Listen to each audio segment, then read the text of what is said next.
Vales,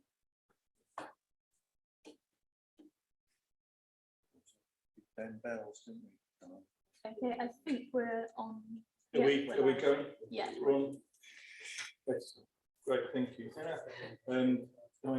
Well, Paul can join us. Good evening, everybody. Welcome to the Planning Committee meeting from Town Council of the 26th of August. Firstly, I want to say we want to make our council and committee meetings available to as many people as possible, regardless of where they are, virtually and or in person. We're still getting used to having meetings with people both in person and those zooming in, so please bear with us if it does feel a bit crunchy at times.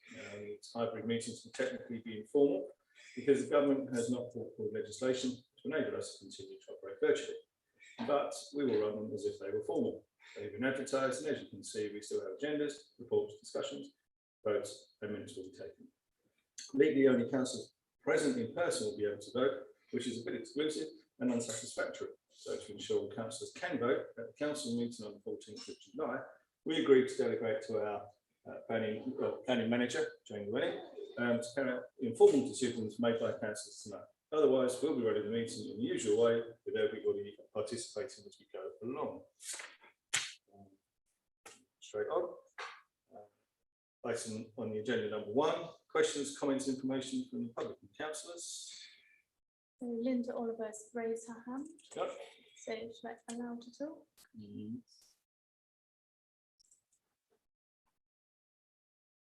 Good evening, Linda. Can you hear us? She may have to unmute herself. Well, Linda, you may have to unmute yourself so we can hear you.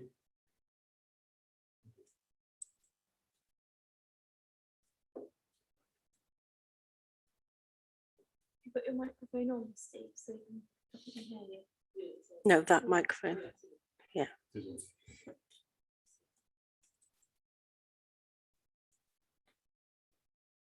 Shall we move on? And Yeah. then Linda can join when she's unmuted. If there's any other questions or comments from members of the public and or councillors, and at this point, I know Duncan wants to say a few words about the FR3.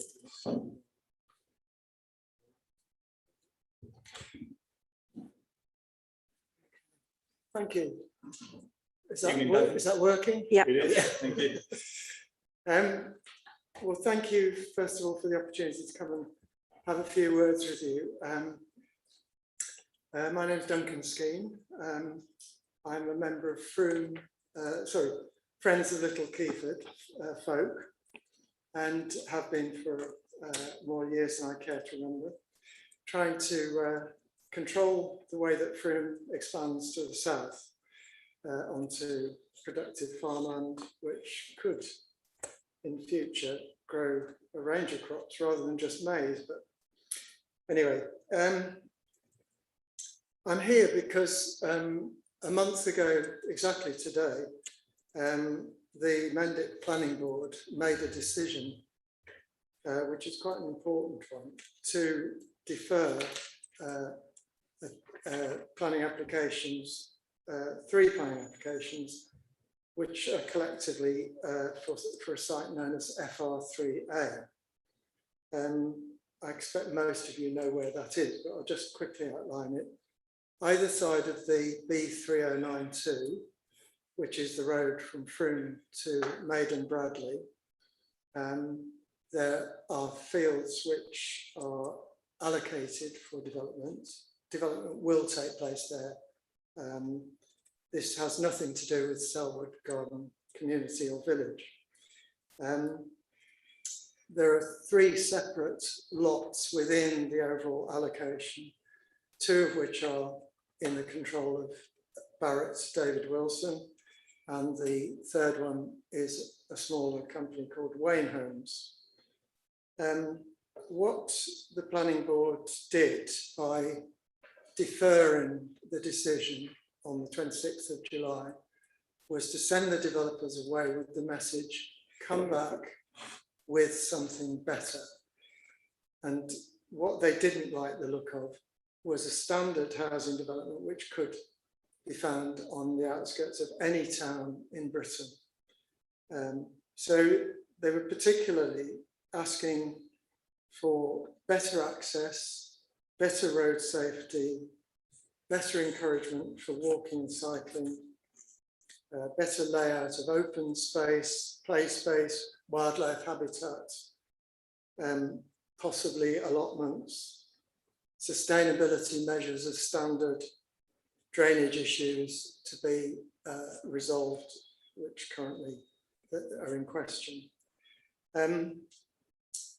Immediately after that meeting, the very following day, I suggested to various interested parties who had all objected to the planning applications that we form a coalition and that we work to try and tell the developers what we would like to see at FR3A, rather than waiting until the applications come in again and then objecting to them. So a group has been meeting, that's members of Folk, the Civic Society, Dragonfly Close residents, the ward councillor, Helen Kay, Mendip councillor, and informally, Froome Town Council. We couldn't formalise that because of staffing issues at the time. But I'm here tonight in the hope that Froome Town Council will come fully on board with what this group is trying to do. What we're really looking for is an opportunity here to encourage the developers to do something different, something better, ideally something groundbreaking, possibly even prize-winning, a development that Froome could be proud of and known for, in the same way that Norwich is known for the Sterling Prize row of terraced houses a couple of years ago.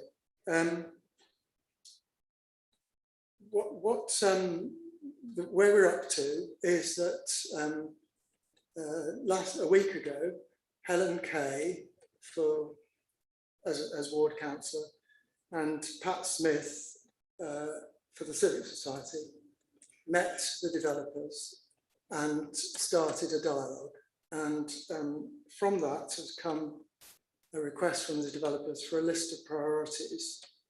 And so Pat Smith has worked over the weekend hastily to produce a list of top priorities, which begin with access and road safety, and then go down through the other issues, sustainability, and so on. That work had to be done very quickly, working to the developer's timetable. And personally, I'm not all that convinced that we have to work to the developer's timetable. So there will be modifications to that document that went in without the oversight of Folk and so on. We won't agree with all of the things that the Civic Society have said, for example. But the idea is that we work together and that by doing so, we're stronger. We hopefully have more of an influence. And it would be just brilliant if Froome Town Council could commit wholeheartedly to this process. We're relying already, for example, on Froome Town Council's sustainability document, which is just sensational, that Nikki Brain has produced. I can't commend that too highly. I've been talking to Ian Dunstone of IDDEA, who are Froome Town Council's provider of choice for solar panels, asking him, could he price up wholesale packages if he were providing roof panels for 325 houses, so that we could go to the developers and say, it's no good telling us you can't afford to do this. We know it's only going to cost X amount, and so we're trying to gear up and inform ourselves about things like that. And I think that's about it. But I suppose the question for you is, you know, if you get a chance to discuss it, probably not tonight, but can we count on Froome Town Council kind of being with us on this, and ideally leading the way, to be perfectly honest, because you carry far more clout than the rest of us. Thank you very much for your time, and I hope you won't mind if I skip off. Thank you. Were there any questions? Well, I just want to say on personally, and I can't obviously talk for other councillors here, but I was hoping to meet with you last week. Unfortunately, I couldn't for various reasons, but I would like to play an active part. I wanted to play an active part, and you know, going forward, I would like to play an active part. I totally agree with you. We shouldn't react to the developers' timetable at the end of the day. You know, it's the timetable for the people that counts, not the developers' timetable. So yes, I'd love to meet up with you next week, and Pat and Helen, and obviously our objections to the original FR3A sites are there in public for all to see. And yeah, if we can build those and any others that councillors have, then we'd definitely like to do it. Marvellous, thank you very much. Can we take a vote here now? If you want to, yeah. I mean, it wasn't actually an agenda item, so Right, all right. yeah, but an informal, if everybody informally agrees, that's fine. Yeah, yeah, yeah, yeah, okay, yeah. That's so heartening. Yeah, I yeah. can't tell you Yeah. how heartwarming that is. Yeah. So thank you very much. And I'll get in touch. I'll be in touch with you early next week, Yeah. if that's okay. And thank you, Jen. And likewise, if I'm available, then, you know, I'll happily join. So, We'll try and make sure. yeah. Yeah. Okay, thank you. Thanks, Duncan. Thanks for coming along. Would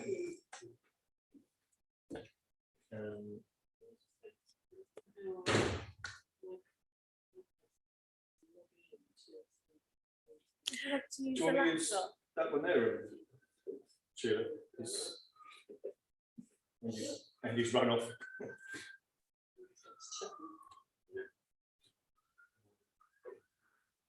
Right. I'll move on to the agenda. Item 2 on the agenda. I think did Linda Oliver issue back in to be able to speak? Oh, right. Sorry. Yeah, Linda's come back. Linda's back. So,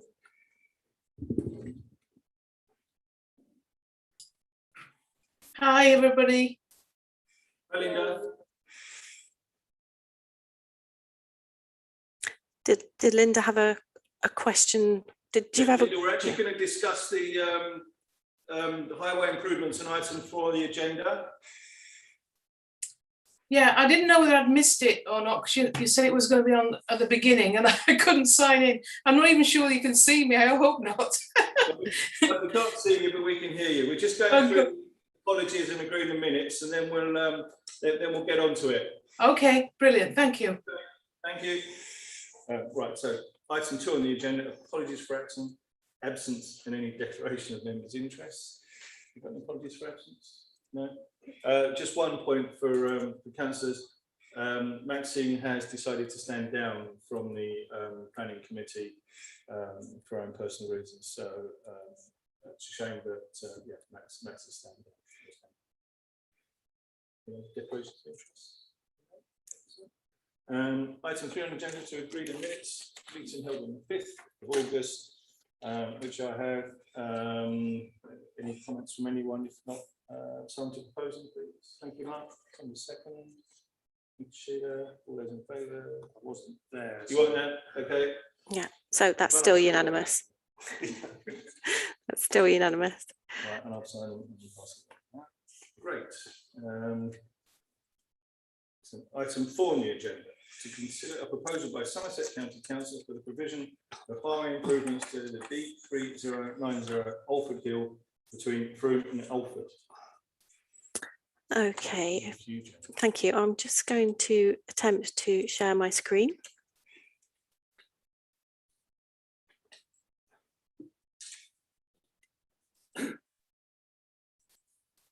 And hopefully you can see the plans. I appreciate they're probably quite small on most people's screens, but I'll just run you through. So Somerset County Council are investigating the provision of highway improvements on the B3090 Alford Hill between Froome and Alford, particularly at the junction with Cuckoo Lane and Gypsy Lane.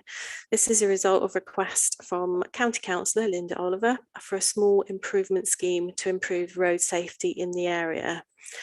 So a set of proposals has been identified to improve road safety, and the main features of which are a new 20 when light shows, advisory speed limit for the section of Bath Road outside of Froome Community College, extending the existing 30-mile-per-hour speed limit northwards so that the speed limit change is more visible and so that speeds are reduced on the approach to the junction.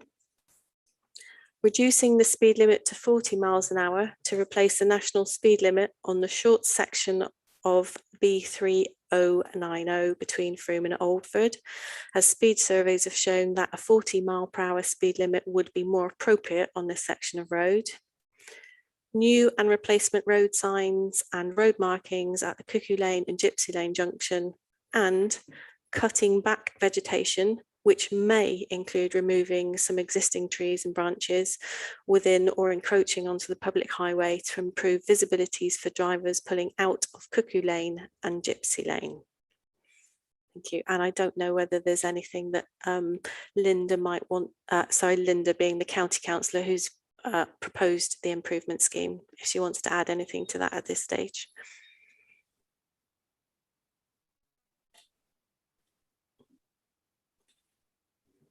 Hi Linda, are you there? Yeah, can you hear me? Yep, we can. Yeah. So if you want, James, do you want to add anything to what? Yeah, just since we met on Monday with the chair of the planning committee and Jane, I've had feedback from the project manager. We've had some positive response from one landowner who agrees to some vegetation being cut back. I got the details of another landowner. I'm not sure whether they've got any feedback from him yet, but these various landowners have been consulted. I've also sent the information to Ashley Ray, because he does, you probably know Ashley, who does a speed watch. He had some views on, and Ashley always has views, he had some views on Cuckoo Lane being one way. So I passed his views on to the officer, and it's something that we'll take on board in part of the consultation process. This is a proposed scheme, but the scheme may be modified as a result of feedback. I also asked him, or shared with him, the feedback I got from Jane when we met on Monday, regarding if there were any trees that had to be removed, would SCC support on their land some tree planting? And he didn't say no, and he said it's something that could be looked at. So it's all a bit positive, but this scheme, they take a long time to come forward. This scheme was put in at the same time as I shared the scheme with John Clark and Martin Dinmurray. So you've implemented that one, and this one is sort of been around for some time, but I think it will really improve that situation. The principal at Froome College is pleased with it and supports it. She did request some cycle lanes which are outside of this scheme, but I passed her on to, after a discussion with Jane, I passed her on to Jane to discuss this further with that project that you're working on. So all in all, so far, it seems quite positive. Somerset, Daniel Mumby's put this out on Somerset Live saying it's a speed reduction, but it's a bit more than that, and Jane explained all of that. It's a bit more than that. It's not just a speed reduction, it's all about safety, and the speed is part of that process. So I don't know if you've got any questions or anything. Any questions? Paul first, then Rich. Right, hi Linda, nice to hear from you again. I remember this scheme when I first got elected, actually, all those years ago. So it's a really good one. I commend you for the hard work you've been putting into it, and I think it's a good idea. Thank you. Yeah, ditto from me. Thank you very much. I think it's much needed. Yeah, I agree. I think it's definitely an improvement. The only thing I'd like to say is really that I'd like to see it being more ambitious than it is. For instance, I don't quite understand, and I'm sure there's some sort of technical reason, but why do we even need to have 40-mile-an-hour speed limit? Why don't we just go to 30 all the way through? It seems kind of madness that car drivers are allowed to speed up. I mean, at the moment, it's ridiculous. I mean, it's unrestricted. 40 is definitely an improvement, but why not just make it 30 miles an hour all the way through? Yeah. And the other thing on this related to that is, again, there's the de-restriction when you turn into Gypsy Lane or Cuckoo Lane. And again, those roads just don't seem appropriate for de-restricted, 60 mile an hour. I mean, it would be mad to drive at 60 miles an hour through there. There's obviously no footpaths, there's pedestrians that use those roads, etc.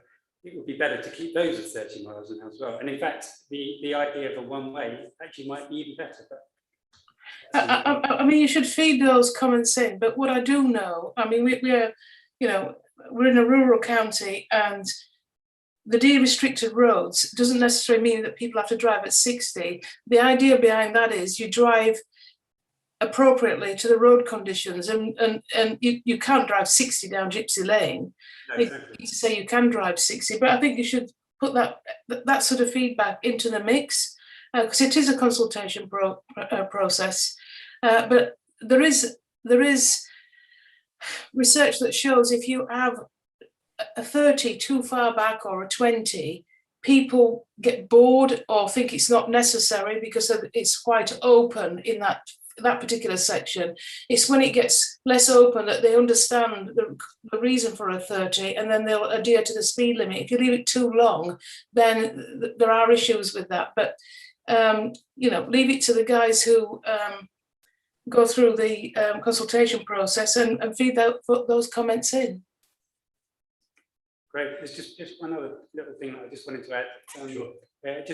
Something else which come up recently. I was in Stroud yesterday, and I noticed on one road they had a sign that said something. I can't remember what it was, but it was basically about asking motorists to give cyclists room and to give them at least a metre or a metre and a half as they pass them. A sign like that would be really valuable coming up the hill into Froome there, because it's narrow and it's pretty unpleasant to cycle up there. So just something to remind motorists to be more aware of cycling. Sorry. Thanks, Bob. I've got Lizzie first and then Andy. And I need to sort my computer out. Thanks, Steve, and thank you, Linda, for sharing this with us. It's taken some time, by the sound of it, for the process to come forward. It's great. I think it's a really good initiative. And I have a question for you, which is about enforcement and what measures, and I can't tell if they're on the diagram because it's all a bit small on my screen, but what measures would be in place to enforce the different speed limits and restrictions? Because that's something we've seen in Froome Town Centre, as you'll know, with the 20 mile an hour limit. It's more in the breach than the observance at the moment, to be honest. So any thoughts on that would be welcome. Well, there is a lot of enforcement actually on that stretch of road towards the bottom of Oldford Hill.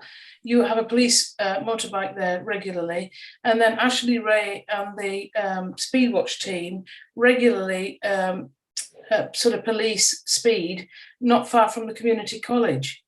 So there's a lot of work there, but that is a police issue, not a highways issue. So once the speed limit is in place and it meets all the statutory requirements, then it gives police more of an opportunity to enforce. But there is good enforcement on that road, certainly at the top and the bottom, where the issue really is. In terms of the current speed, changing the speed limit to 30, it's moving back from, because it's actually right on the junction of Cuckoo Lane and Gypsy Lane, which is absolutely ridiculous because people are not going to slow down until after they've seen it. So that should improve egress, certainly egress out of there, which is quite dangerous unless it's dark and you can see the lights. Thank you. Andy Jones, borrowing somebody else's microphone a minute. Just wondered why we're looking at a 20 mile an hour advisory limit when lights show, rather than just dropping in a permanent 20 mile an hour limit, because the added street furniture and added complexity of instructions to drivers just seems to increase the risk rather than just saying it's a 20 limit. I think well, certainly the principal's happy with the light showing. It's whether sometimes when roads are open and drivers drive according to the road infrastructure, they will drive more than 20, but when they're flashing, it alerts them to the fact that school children are crossing and things like that, and then they'll slow down, whereas they'll not slow down generally on a day-to-day basis if it was a 20 limit. But I mean, you just feed those comments in, and they'll give us some information based on research on the benefit of 20 flashing when it's needed and 20 mile an hour separately. Because there are moves to actually make areas outside school a 20 limit. So I'm not quite sure, you know, it's a valid point that you're making. It could be 20, whether that would be better than a 20 light flashing, I'm not sure. We'd have to bow to the experts, really. Thank you. Thanks. Anything to yeah. Jane. Thank you. I just wanted to clarify that something that Linda said earlier in terms of the potential cycle routes to the college. The project she was referring to was the local cycling and walking infrastructure, and I've put Emma Parker in touch with Emma Reynolds at the college just to make sure that that all links up. So thank you. Yeah, great stuff. Okay. Are we voting on this? Yes, it's an agenda item. So I mean, I think what I'm picking up is that there is support for the scheme, and we can feed back our comments. So why not go 30 all the way through? Why is there a 40 speed limit in between? The fact that Gypsy Lane and Cuckoo Lane should perhaps also be 30 miles per hour. Is there any possibility of having signage asking to give cyclists room?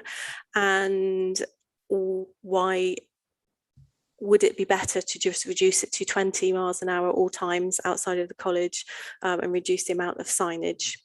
But yes, there is definitely support for the scheme. It's just maybe if those things could be considered as part of any amendments to the scheme, that would be okay. Do you mind if I make a suggestion? Sure. If you're going for the 20 for the Froome College, should we be trying to get something on the other side, you know, down Stonebridge, where, because the children or the youngsters move out of the college and come past the sports centre to that sort of mini roundabout, and they're all milling around there. So should we look at a 20 if we're going to push for this, all around where the school children come out of and where there's a risk for them, rather than just on that side of this particular scheme, because it doesn't cover the rest of the place where the children exit school from? Yeah, I would agree to that. Yeah. sounds very valid point. Yeah, thanks. Lizzie, I see you got your hand up. Yeah, thank you. And building on that, so I live in the sort of little cul-de-sac bit of Rodden Road at Froome Field, and we have been talking, local residents have been talking a lot and gathered some really good feedback from a survey about potentially looking at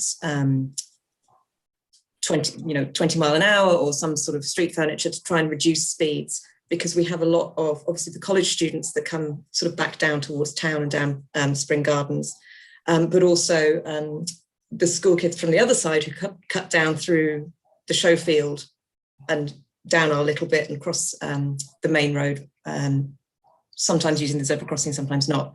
So I think if we can actually look at how we join that whole thing together, that would be wonderful. I think, Jane, that's probably part of the remit of the local cycling and walking infrastructure plan.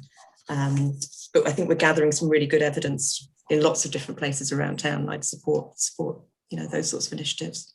we could see what we could get out of this scheme, and then there's another scheme coming forward for councillors, and it may be that we could, if we can get the evidence, because it's evidence-based and you have to bid for it and have to give enough evidence to support your application, we could try and extend this further if necessary, but put everything in now because we might be able to add to it. I'm not 100% sure, but we could try.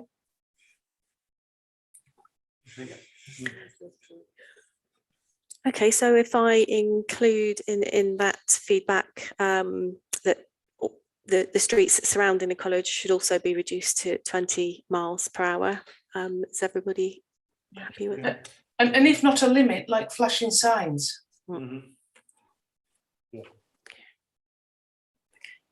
So can we have a vote on that? Jane, are we going to mention anything about linking with the LC whip, or is that Yes, sorry, I have got that as a note, but I forgot to say it. So yes, yeah, okay. So if we can vote on, in principle, agreement with Will feedback comments that we've just raised. Everyone's happy with that. Thanks, Rich, for proposing. Thanks, all those in favour. Great. And that's unanimous, thank you. Thanks. Thank you very much. Thanks very much, Linda. Yeah, do you want me to stay for the Gypsy Lane discussion? If you want to stay, you're more than welcome.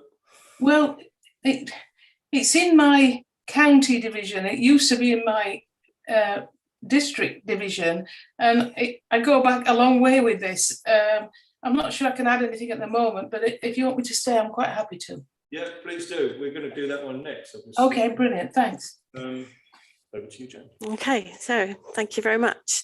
So this again is another informal consultation from Mendip District Council, and it's for the pedestrianisation of Berkeley Lane and Dark Lane, which obviously come off of Gypsy Lane, the area that we've just been discussing. They are in the parish of Berkeley, and they're looking at them as a solution to improve local amenity and reduce fly tipping. You will have seen from the plans that there are actually options A and B. The first one being shown on my screen here is just the area of Berkeley Lane, shown in red. The second option includes Dark Lane as well.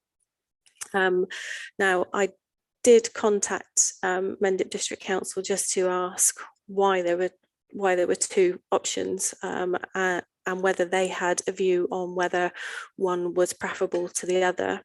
And they've come back to say that actually historic data that they have when the road was closed previously between 2013 and 2016 showed that this lane actually accounted for 12% of the fly tipping across the whole of Mendip, costing over £60,000 in 2015-16 alone.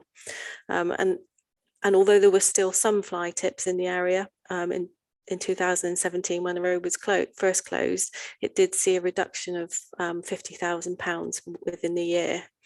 There was also a time when Dark Lane was closed as well.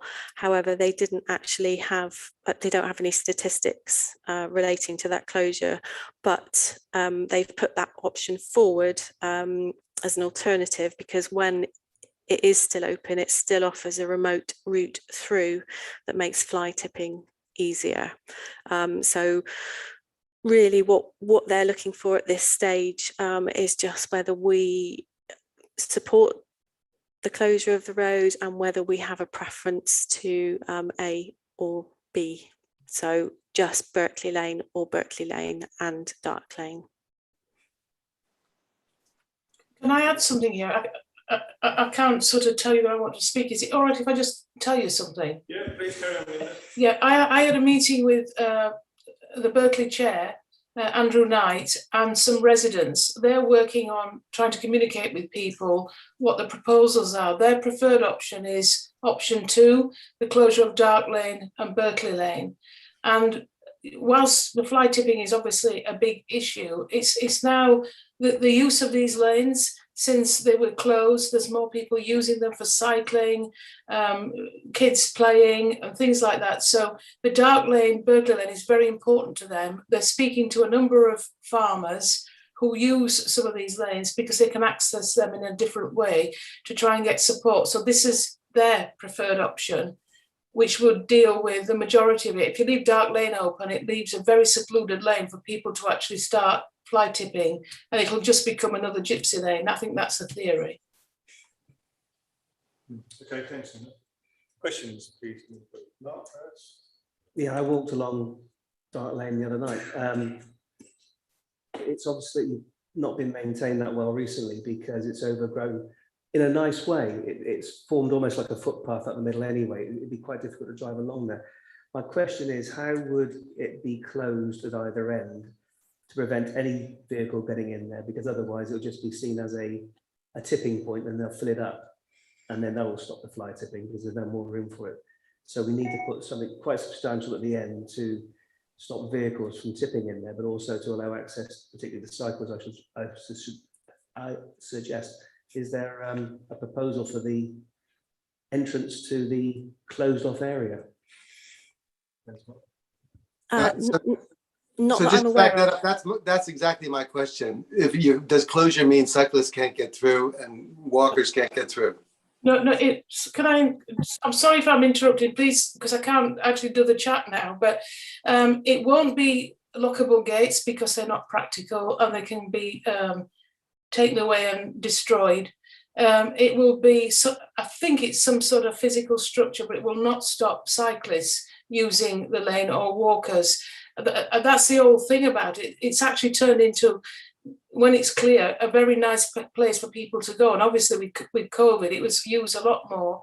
There's still the issue of just beyond the travellers camp, where there is, you know, when Gypsy Lane is closed, they put the rubbish there. But Andrew Knight works really closely with the travellers and meets them regularly. And he got help and skips to help them clean up their own area and police it themselves.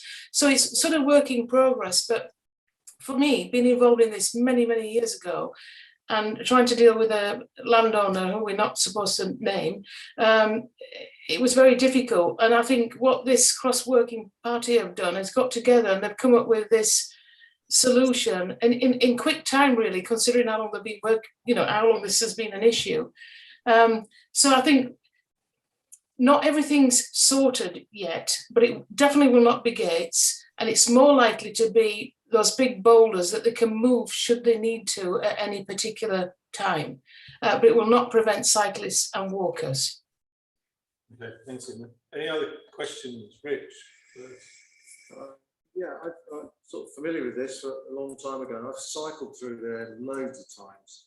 I used to work in Westbury. It was a great route through, and I've climbed over rubble and rubbish and all sorts of things loads of times as well.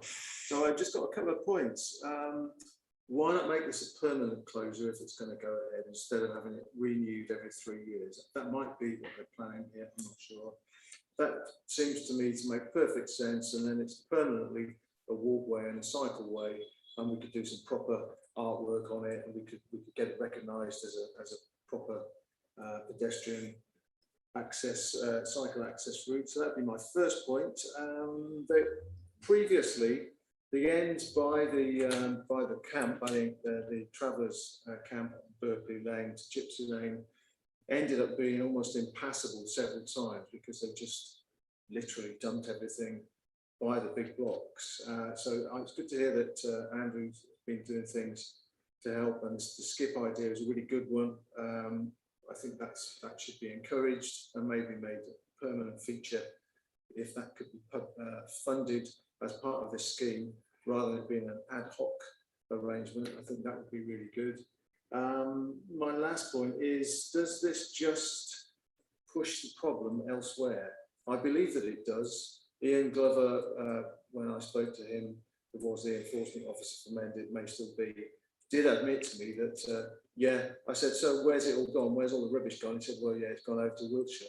So Wiltshire and other lanes got double hammering when this scheme was put in place a few years ago. So it's not solving a problem for everybody else. So I'd urge a kind of more creative solutions, you know, across counties, across borders, talk to Wiltshire. What are they doing? How can we solve this fly tipping problem? And it might actually link to whether the tips and recycling centres are free for use. Because if you charge people to put rubbish there and there's no option to buy things when you go there, I think this problem will only continue. It's a national problem, it's not just ours. But, you know, so A, could it be permanent closure? B, can we keep the ends clear so that people can get through? And does this push the problem somewhere else? I can come back there. It is a permanent closure because it's going to the Secretary of State for a decision, so it'll not be opened again. And actually, some of the fly tipping in the past comes from Wiltshire, and that's a bigger. It's a bigger problem. But I think for this community and for Froome, because it's not just used by near neighbours, a lot of people use this for recreation and exercise, you know, in the countryside.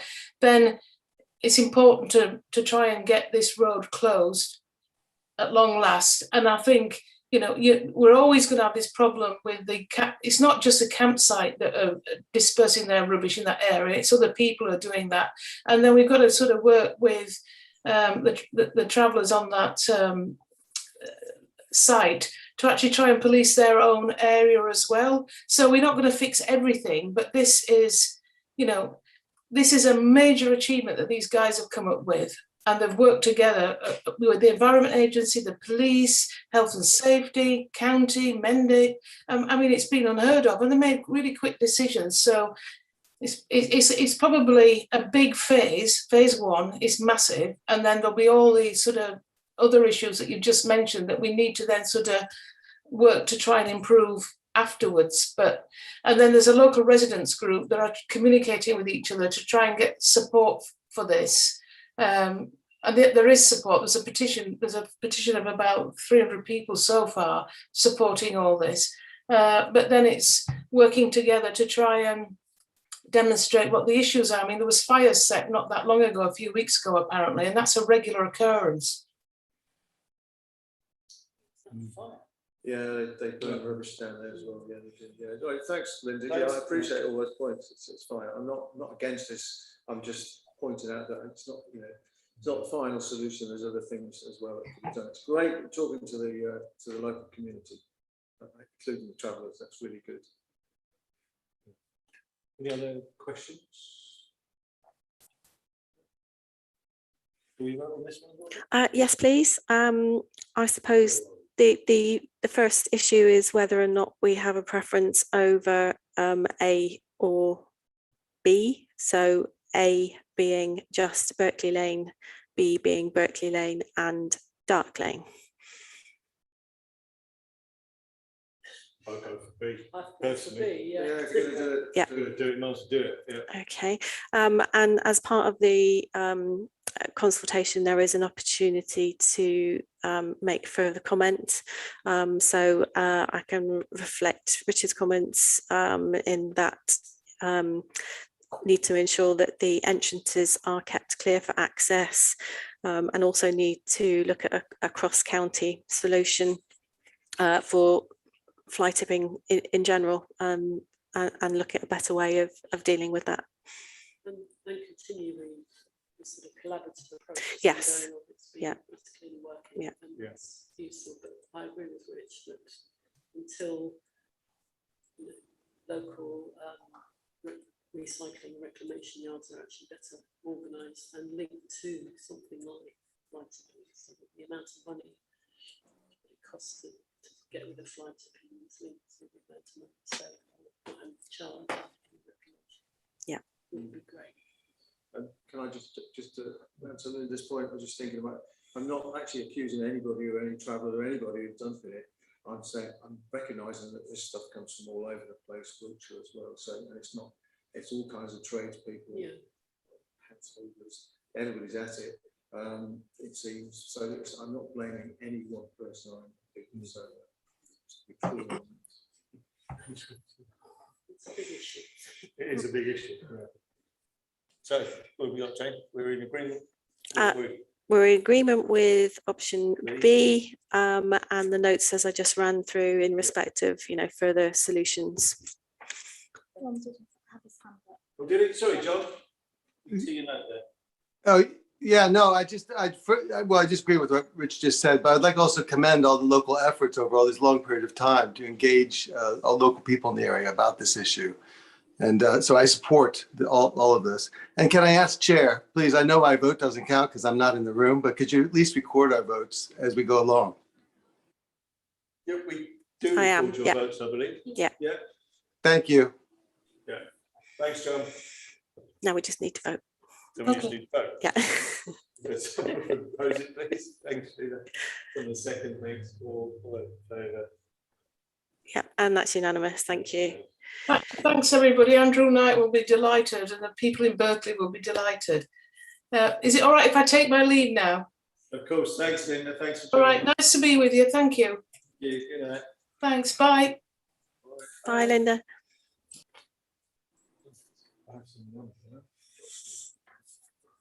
In that case, we'll do the Sandys Hill Lane.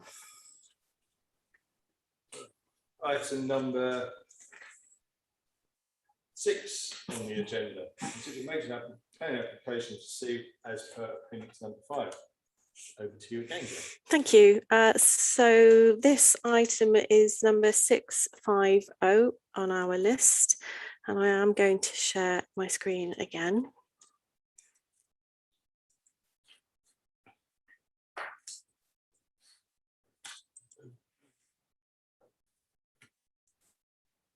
Oh, that didn't work. There we go. Okay, so this is the application for land north and south of Sandys Hill Lane, Froome.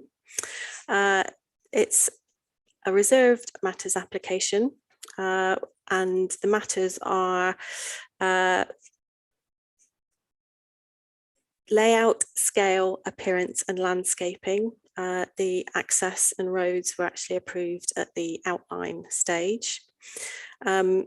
They're proposing 198 dwellings with parking, open space, landscaping and all associated infrastructure.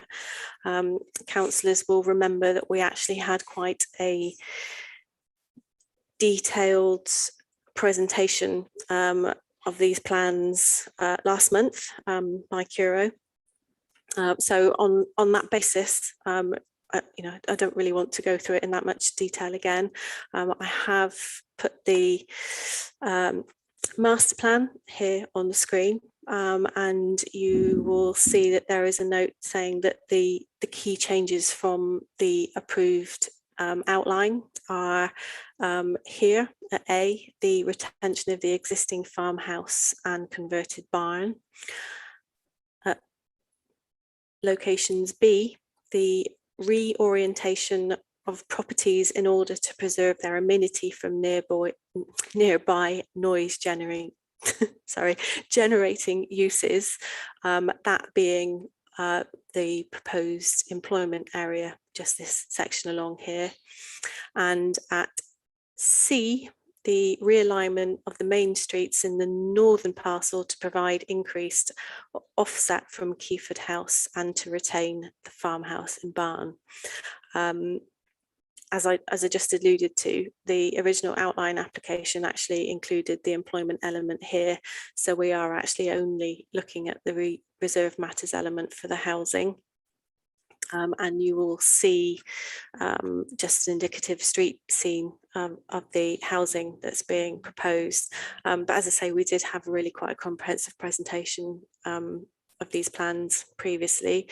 We do have some representatives from Curo. I believe we have Simon Hewitt, Valentina Warren, and I believe we also have Kevin Bird. So I don't know whether you want to ask questions of the people from Curo or just have a discussion amongst yourselves first.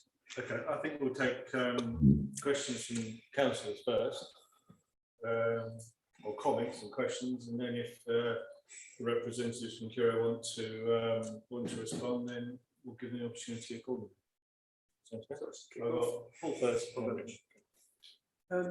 Just, I mean, initial question, I've probably got a few comments, but just initially, I just wanted to clarify, the access is already agreed in the outline. Yeah. Does that include the smaller roads within the site, or is it just the main access roads? As I understand it, it will be the main access roads. The road layouts won't be agreed. They were shown indicatively, I believe, at outline. So they're part of reserve. Yeah, yeah. I mean, I'll just make a quick comment about that. I don't particularly like it. I think it's a typical suburban layout, which, yeah, it'd be great to see that kind of changing. But we'll carry on to other comments and I'll come back with more. My comment is when this was originally shown outline planning, it kind of showed all the employment area as well, didn't it? And that was all kind of sketched out. Why can't we see that now? I find it very, very difficult to make a decision on this, knowing that that whole parcel of land, which for the moment looks like pretty fields, will be built on, but I don't know what it's going to look like. I find that really odd. I'd like to know why that is, and you know, how do we know that what you're going to build there is actually going to be what you say you're going to build? I find it really odd. Okay, thanks, Rich. Any other comments or questions from anybody?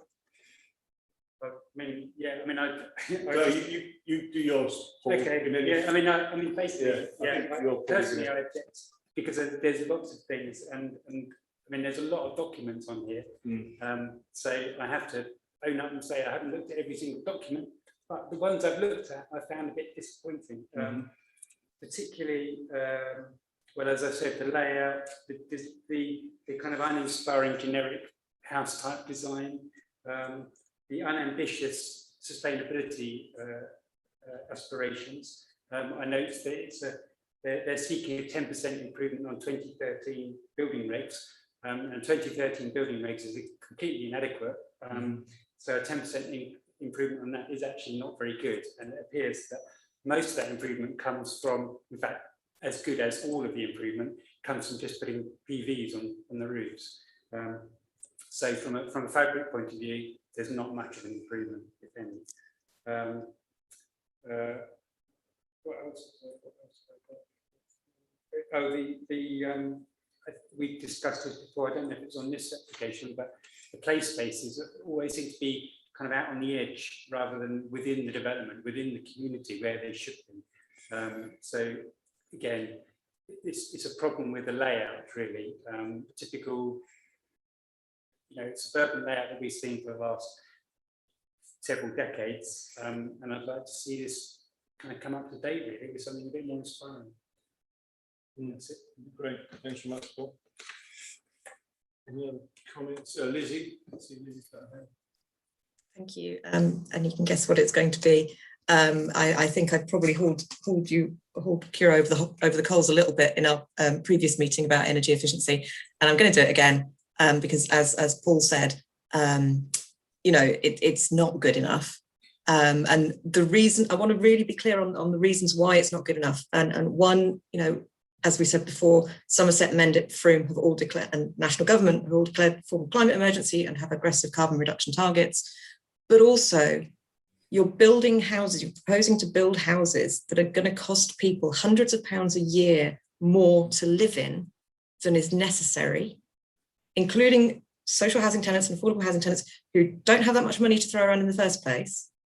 So also, these homes are going to need to be improved and retrofitted, and you're putting the costs of that onto the people living in the properties. So you're saying, come and live in this home, it's going to cost you more to run, and you're going to have to do it up in 10 to 15 years' time to make it future-proof, to make it lower carbon yourself.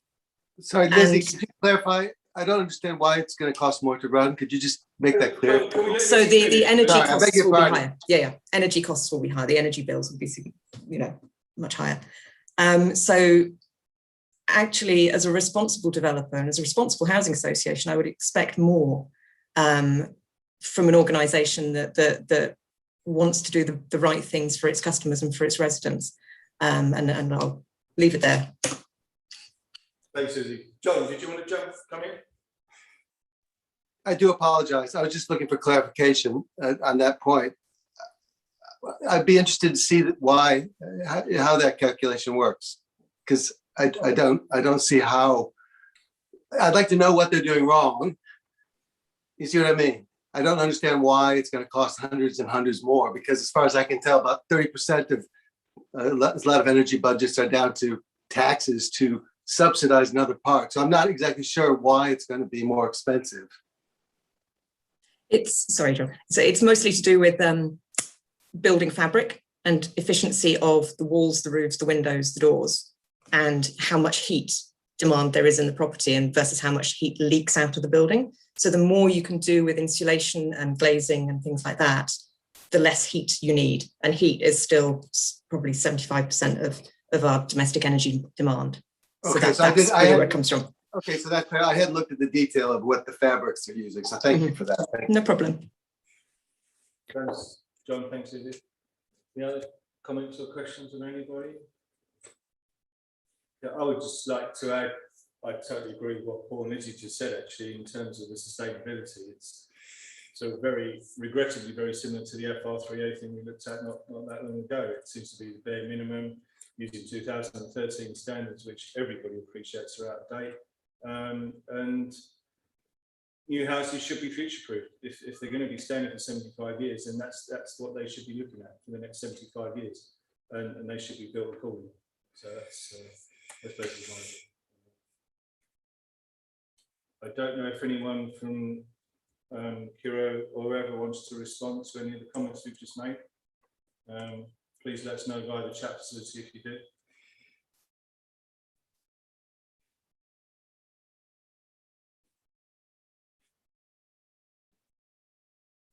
No. Oh, here we go. Simon. Yeah. Can you let Simon? Yeah. Sure, please, Simon. Yeah, it was Paris. Okay, Simon, good evening. Good evening, can you hear me? Yeah, we can hear you. Wonderful. Thanks for having us, and I've been listening with to your comments. I think in terms of the energy strategy, it's been about finding a balance in terms of where we are at the moment, where we bid in terms of the excuse me, the market, and what we're able to offer against, I guess, Mendip and sort of more central government's current proposals for energy efficiency and sustainability. In terms of the point against Fabric First, our energy strategy lays out that we've taken a Fabric First approach, which seeks to focus on investing in maximising the fabric itself, I suppose, in short, which proposes to reduce overall energy demand in the first instance. So that is taking the standard building regs and improving those on in terms of thermal efficiency, air tightness, performance of materials, ventilation, all those kind of things. So taking that Fabric First approach, excuse me, we've exceeded the 2013 building regs as they currently stand, and then sought to add the improvement via PV technology, which again we've gone through our energy statement as that being the most appropriate technology in this particular instance. Okay, thank you, Simon. I think we agree that you've exceeded the 2013 energy standards, but those standards are going to be uplifted in 2021 this year, which, as far as I can see, you don't meet, and then they're going to be further uplifted in 2025. on future home standard. So by that time, they'll be incredibly out of date. I think that's the point we were making. I see. Yeah. Well, I suppose we'll respond to the changes in regulation as they come on. But I suppose we've got to set out our stall a few years earlier at the point that we're looking to procure sites and take them forward. And the unknown is not something we can currently sort of plan for in sort of viability terms. But it's not unknown.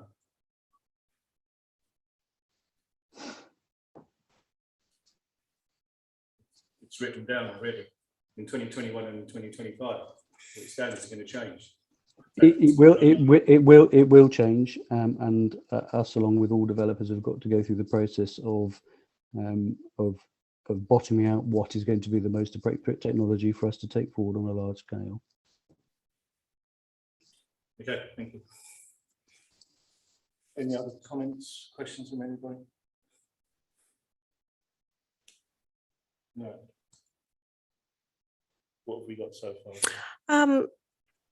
I was just wondering whether councillors had the opportunity to read the comments from the Civic Society that they set out in terms of design and layout, which I've just given to Stephen. I can't remember what it said.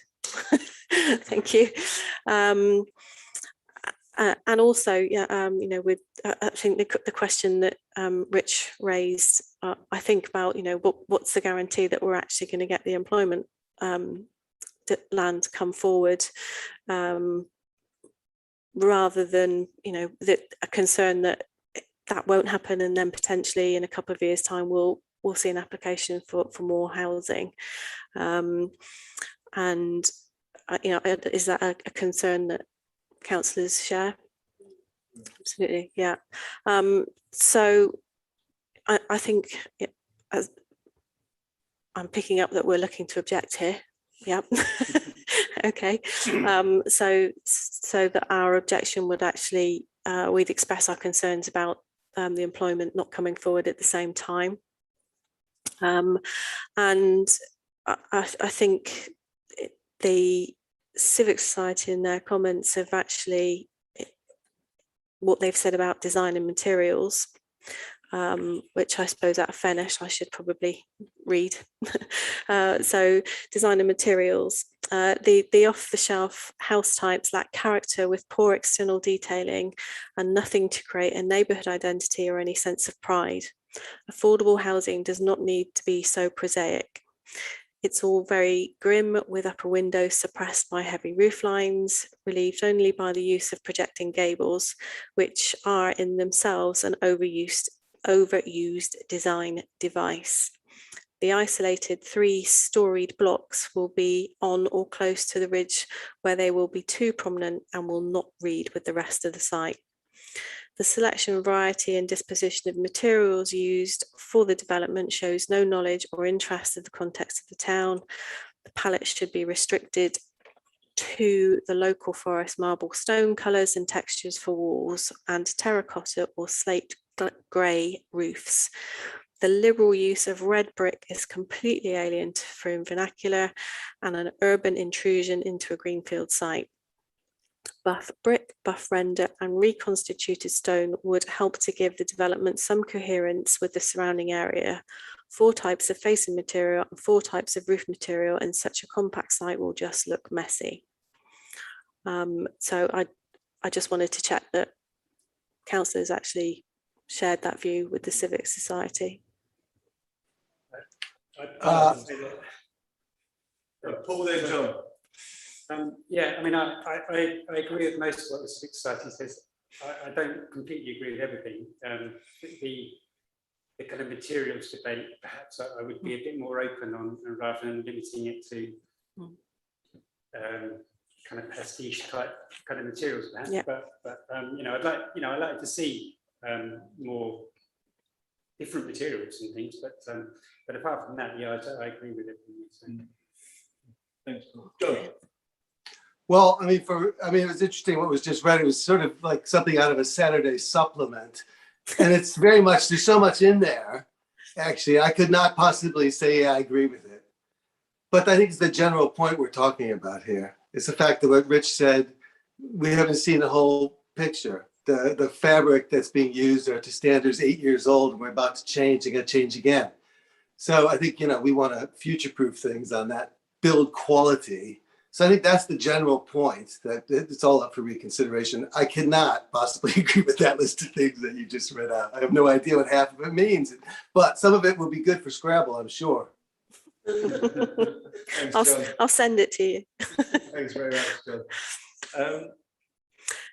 Okay, so I mean, on that basis, so we have the concerns about the development not being shown as a whole, including the proposed employment, concern about the materials and designs, which I can reword to incorporate Paul's point, not specifically those materials that the Civic Society have mentioned, and also add in the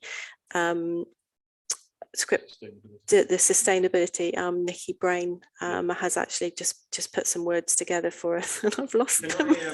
I think I gave those to Steve as well. Can I suggest, as we've done on other developments like this, that I mean, basically the outline, as what Jane has said, is to object. And Jane, you work with myself and Paul, perhaps over the next day or so, to come up with a statement, which we will then send to the rest of the committee, rather than go through it all tonight and take hours. And then, but basically, I think we all agree that we're objecting on what Jane just said. So if that's okay for everybody. Because there are other points in the civic society which are useful, like the attenuation point. Absolutely, Yeah. Is that, if that's should we do vote on that now? Yes, yeah. So if you we vote to defer to Jane, myself, and Paul, to come up with a statement which reflects the comments that the committee have just made. Absolutely. That's okay. Yeah. So if someone could propose that, thanks, Sheila. Thanks, Rich. And all those in favour. Great. And that's unanimous. Thank you. Excellent.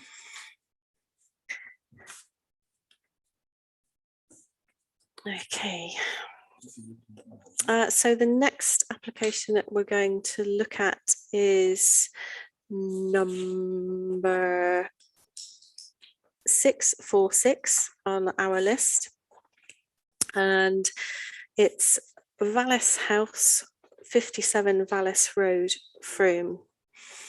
Now, this is actually a prior approval application, and it is to change the use from offices to dwelling houses. So this is not a full planning application in the respect that we normally see planning applications come forward. There is permitted development that has been introduced recently that enables offices to be converted to residential uses. What the prior approval system does is to look at whether or not there are any noise issues, because obviously in this case it is actually next to an existing industrial site. However, the Mendips Environmental Health have said that they don't have any concerns about the proposed noise, and they can also look at concerns about whether there's going to be any increases in traffic. But again, County have come back and said that given its former use, they actually believe that the traffic impacts would be less from the flats than it would have been from when it was the tax office, I believe, many years ago. So what Mendip can do, as I understand it, is they can put conditions on any prior approval to say that, if there needed to be any mitigation against noise and so on, that could be included. If they believe, however, that the application doesn't meet the terms of the prior approval, they can then, it's not a case of refusing it, they'll actually request that a full application be submitted and then considered in the normal way. And again, I am actually going to make reference to the comments from the Civic Society, which, I think comments that I've had back from councillors already is that, you know, actually it's very bland. You know, it's not going to be a nice environment for flats. But what they've also pointed out is the recent space standards that have been introduced. It appears that this application was submitted just before the previous permitted development rights were updated. Previously, the floor space of the flats that they were proposing would have been acceptable as permitted development. They've now changed, and as part of those permitted development rights, they have introduced space standards. And the flats that they are proposing in line with the new permitted development rights would be too small for occupation by 2 people, which is what they're actually saying on the floor plans. Unfortunately, what I couldn't get an answer to, and I'm not 100% sure, is whether, because the application was submitted and registered prior to the change in the permitted development rights, whether it is considered as it was previously, or whether it will be considered as they are now. So I'm sorry, I couldn't get any clarification on that. So yes, it is difficult. We can object, but actually whether those objections will be able to be taken into account if it meets all of the prior approval criteria, then it can go ahead as it is. But, you know, we can send our comments if councillors have any. Thanks for that. Any... Clear as mud? Sorry? Clear as mud? Yeah, it's yeah, what is it? Paul, I don't know if it's Thanks. I just wanted to clarify, I thought the space standards were added back in spring or something like that. There were some space standards set with the original permitted development rights, but they've actually increased those space standards now with the new permitted development rights that have been introduced. Yeah. Anyway, yeah, I think we should object anyway, and I totally agree with everything the civil society said. It's an awful proposal. How anyone wants to live in this, I have no idea. I mean, the loss of employment space is very regrettable, and it looks like we might not be able to do much about that. But if that is the case, then certainly as a residential development, it could be far, far better. It's obviously a case of maximising units over kind of tenants or owners' well-being, I think. If this were a full application, Mendip's supplementary planning document on loss of employment land, so having to demonstrate that there has been no interest in it for an employment use for a period of 12 months, that it has been properly advertised locally, would then come into play. But because this is a prior approval, that it doesn't. Yeah. We've got Lizzie and then John. I think it was John first. John and then Lizzie then. Okay, so I think because these space requirements, I don't know what's changed. Does it make it more livable or not? But maybe I think strategically we should definitely object, because it might stop it so that we can get better space requirements. Because I don't think we should reject out of hand flats and using old spaces in an efficient way, because there's a huge shortage of young people all around town, can't find places to live, can't afford it. It's ridiculous. And, you know, if this is a good use to that building, and maybe you can adapt it to meet the new space requirements, I think that's what we should push for, to strategically object on the basis of that's just the quality of it. I'm not saying, like the civic society has said, slum like the future slums. I don't agree with that whole philosophy, but I think quality of space is really important if we want long-term niceness. And I don't think the quality is there. Thanks, John. Lizzie. Yeah, I agree with John in terms of the nature of space. You know, the fact that it's small flats, it's yes, please. That's kind of what we need. I have concerns because there have been a lot of bad examples of office buildings converted into residential units, mostly the ones that I know about, mostly in outer London, where you have significant problems with overheating because the buildings are highly glazed. You have this kind of rabbit warren type, rabbit hutch type feelings of just being enclosed in very small spaces. The fact that the application seems to have gone from 22 units to 31 suggests that they're trying to cram even more in. And if the space standards, that feels to me like something we could go back and say, we want more information on this. And because of the overheating risk, with a highly glazed building, I'd also want to know what the energy strategy would be for the building. And I don't think that anything, because it's very different having 20 or 30 flats, residential units, to having an open plan office building or even an office, closed plan office building. So those would be things that I'd be interested in and would object until I know more. Thanks, Susie. We've got Sheila and then Mark. Yeah, I was just querying, though it might not be noisy or, highways and others have said that it's not going to impact noise-wise, but surely parking, I mean, if everybody in those flats had a car, where are they parking? It's right on a main road. It'd be all up the side streets and maybe opposite.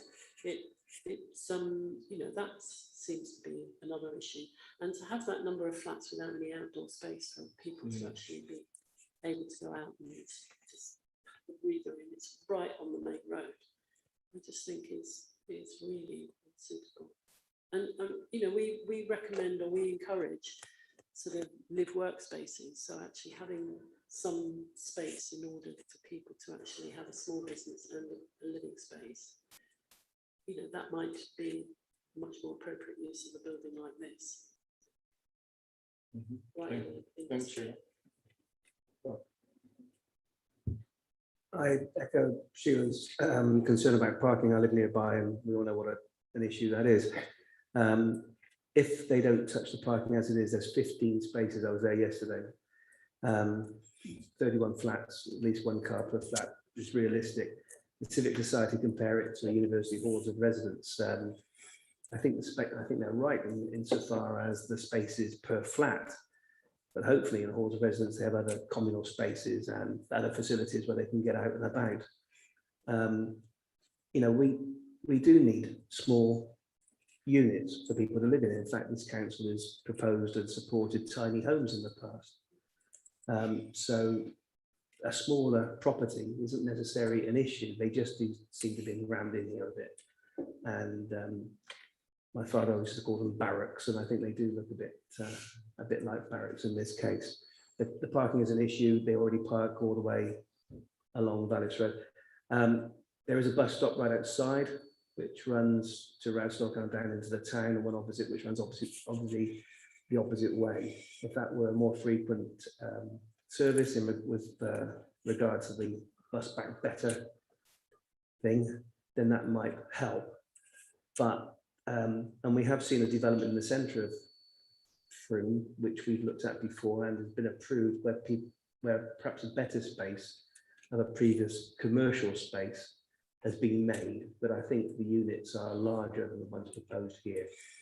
And Lizzie's point about overheating and is well made, and that was addressed in that development.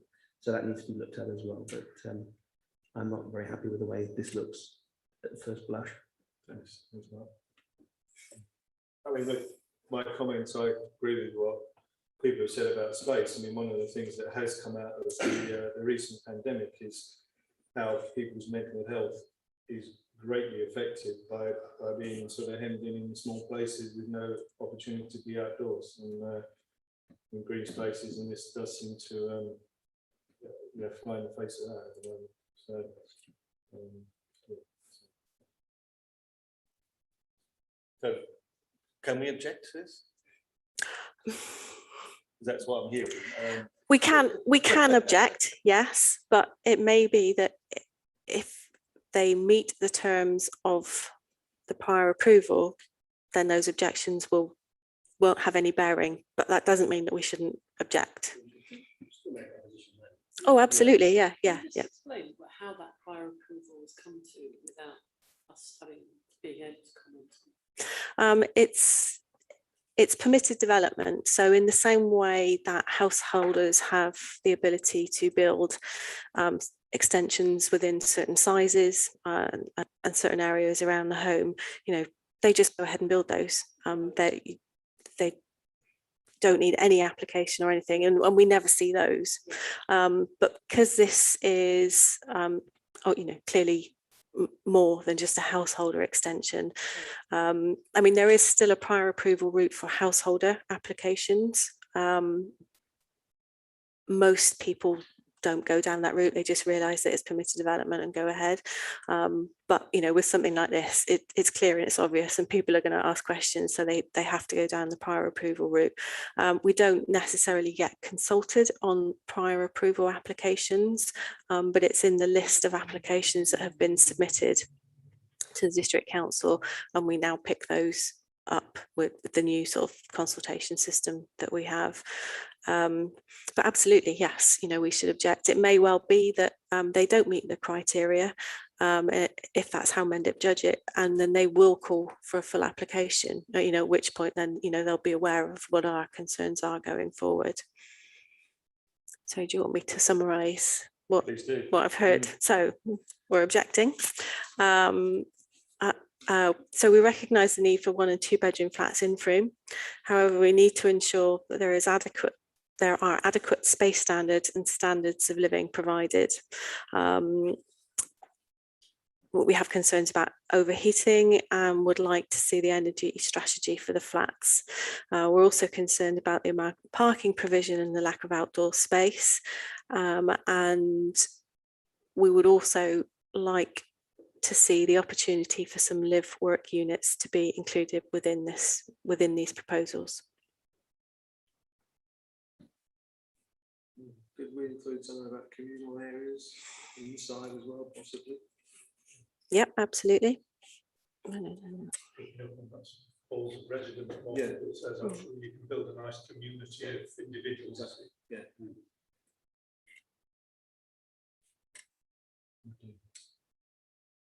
Okay, so if I add in the inclusion of internal community areas.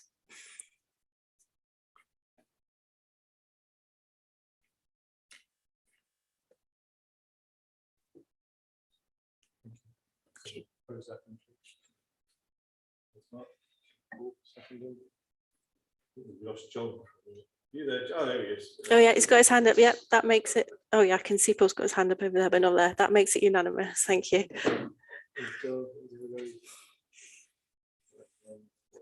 Me again. So the last one that I had highlighted for discussion, well, really more for clarification than anything else, is number 651 and 652 on our list. And this is for the old Post Office 9 Marketplace, Froome. When I looked at the plans originally, I found them quite confusing. Lots of floor plans. So really, this is just to confirm that what actually is happening. So the application description is works to build it. Building to allow for business use to integrate the upper floors, including the installation of 2 windows at the first floor, installation of external fire escape door, a walkway, along with the amendments to the previously approved spiral stairs. So this is actually a listed building. So that's why the internal works and the staircase actually need permission. What was I going to do? I was going to share my screen. Last time, I promise. There we go. I don't know how well you can see that. So I have actually spoken to Anthony Pang just to confirm what the proposals are here. So the ground floor is currently occupied by Costa Coffee. And what they would like to do is to so the first floor and the second floor above Costa Coffee are currently vacant.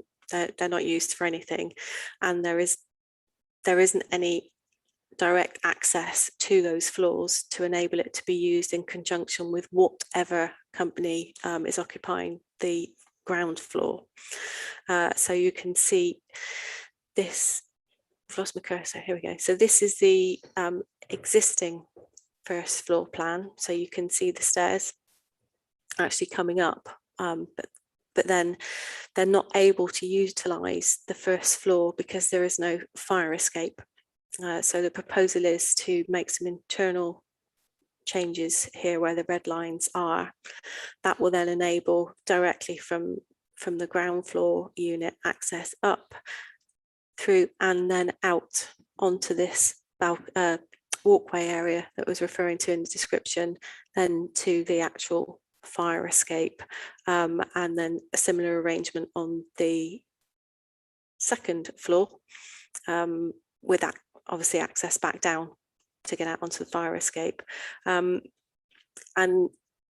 that's essentially what it's just future planning for the units to be used. The flats that you can see on the floor plans already exist. So it is just those internal alterations. And actually what that will do is it will mirror the layout of the next door unit, which is occupied by Superdrug, and how they actually use all the 3 floors.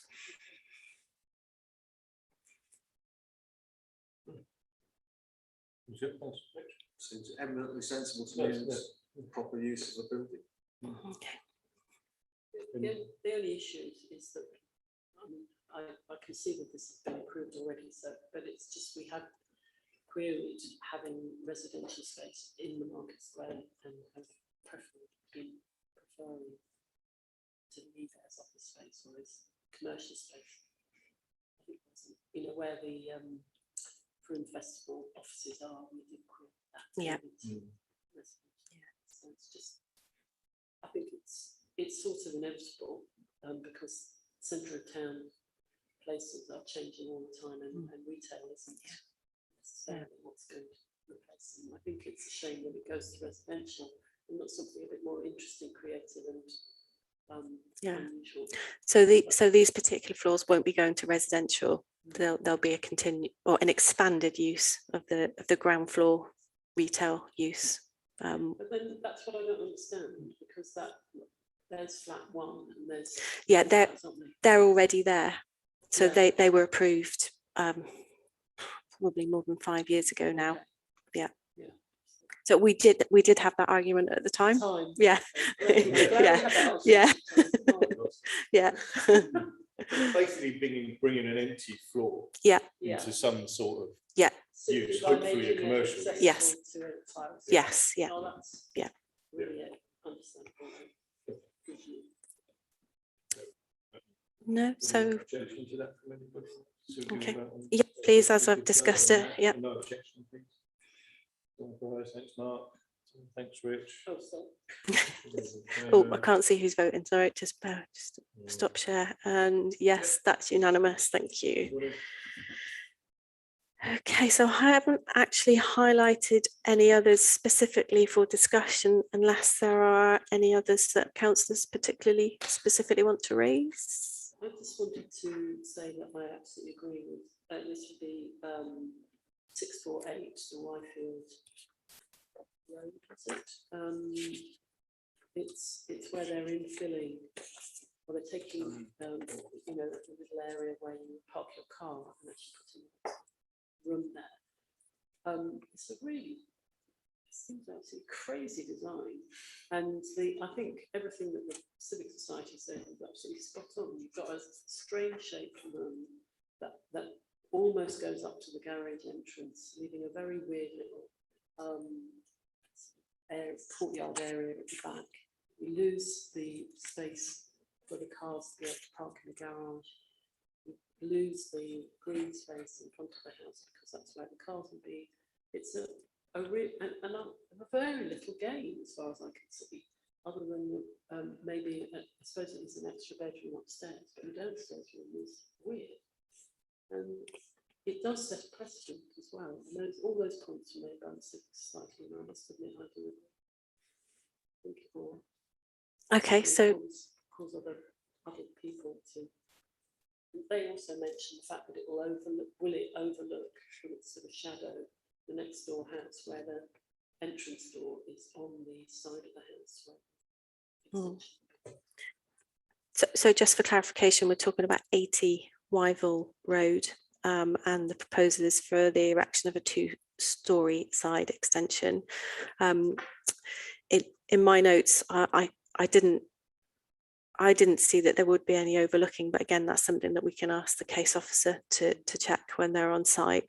But yeah, again, I did comment that it will remove parking space from the driveway, and actually will entail the loss of quite the grassed area at the front.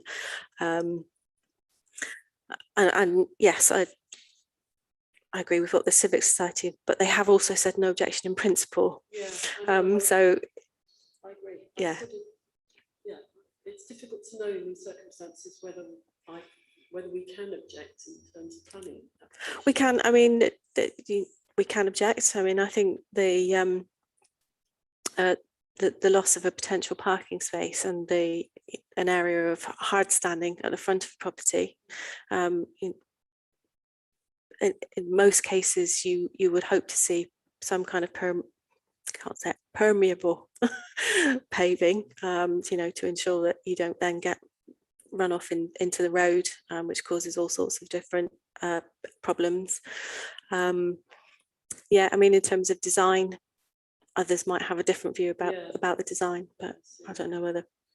I'm always reluctant to object to people's extensions unless something really just because it's what they like and it's what they've chosen to do with their own house and their own property. So that's fine. It's not what I would do, but it is an odd arrangement to my mind. But I don't know if I can object to that on those grounds. No, I still can't object. It just does seem really poor design. It would be better to actually link up the extension with the garage, presumably, and actually make something that's actually integrated. That's limited. John?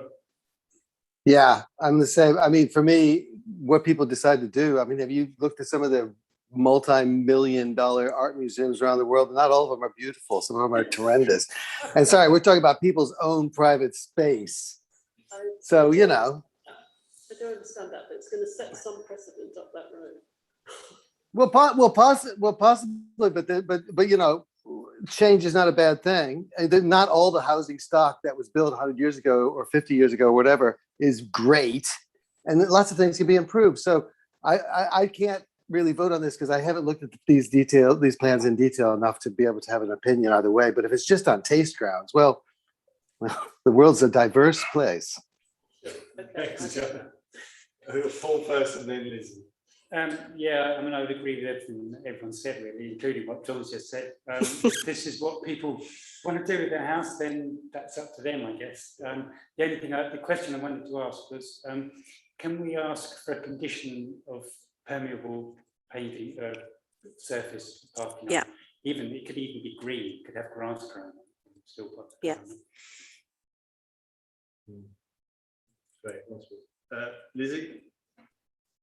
Just looking at the drawings and wanting to, because this kind of builds into effectively kind of there's 2 driveways that are next to each other between the 2 neighbouring houses, and this builds out over their current number 80's driveway, and effectively stops number 78 from ever doing the same, because then you'd suddenly have these 2 houses that were kind of right up against each other. And I just wondered about the limits on how close you could get to the boundary of your land with a building, if that's a thing, and just to make sure that they're within those limits and they're not going all the way up to the very edge, because you have to have some sort of space between buildings, she said, hoping that she heard that properly one day. Yeah. Vague planning thing. I mean, it's quite complicated. Sometimes I know this isn't the case here, but sometimes you have a party wall agreement. Sometimes even the foundation of an extension can be on somebody else's land, albeit technically perhaps, you know, the trench underneath, and actually an overhanging guttering can, you know, also be on somebody else's land. So Well, they do have conjoined garages. yeah, so hopefully there's some kind of party wall agreement will be in place that will deal with that. But yeah, it's confusing. It's not easy. So we sort of, I'm hearing we're not really objecting, but we think it could be better. Yeah. And we would like to see permeable we would like materials used. We would like to see a condition included to ensure that they're permeable for the front. Is that yeah, John's got his thumb up as well. Okay, move on that then, please. Someone to propose that. To someone saying, thank you, Paul. And that's unanimous. Thank you.